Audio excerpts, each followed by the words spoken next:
जंगल की कहानी। बहुत समय पहले की बात है। एक घने जंगल के बीचों बीच एक बहुत बड़ा पेड़ खड़ा था। उस पेड़ की शाखाओं पर तमाम पक्षी अपने घोंसले बनाए हुए थे। पेड़ के नीचे कई जानवर रहते थे, जैसे हिरण, खरगोश, हाथी और छोटे छोटे जीव। ये सब मिलजुल कर खुशी खुशी रहते थे।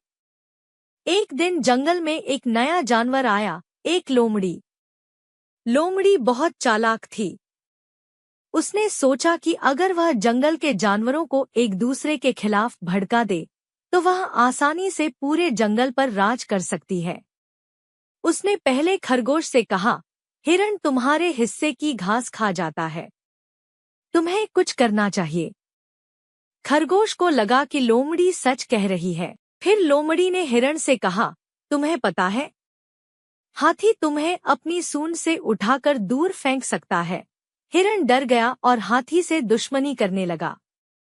धीरे धीरे लोमड़ी ने सभी जानवरों को एक दूसरे के खिलाफ कर दिया। अब जंगल में हर तरफ लड़ाई होने लगी।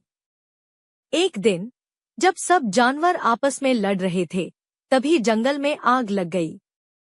सभी जानवर अपनी जान बचाने के लिए इधर-उधर भागने लगे, लेकिन कोई भी मिलकर आग बुझाने की कोशिश नहीं कर रहा था, क्योंकि सब एक दूसरे से नाराज थे।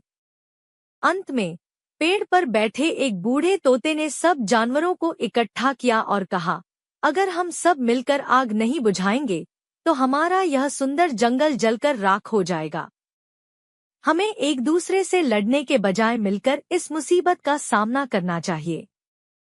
तोते की बात सबकी समझ में आ गई।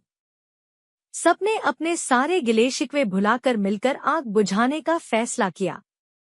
सबने मिलकर मेहनत की और आखिरकार आग पर काबू पा लिया। जंगल फिर से हरा भरा हो गया। अब सब जानवर समझ गए थे कि आपस में मिलजुल कर रहना ही सबसे बड़ी ताकत है। उस दिन के बाद से जंगल में फिर कभी कोई लड़ाई नहीं हुई और सब जानवर खुशी खुशी साथ रहने लगे। और वो चालाक लोमड़ी, उसने जब देखा कि उसकी चालाकी काम नहीं आई, तो वह जंगल छोड़कर भाग गई और फिर कभी वापस नहीं आई। सीख: एकता में ही शक्ति है और आपस में लड़ाई करने से केवल नुकसान होता है।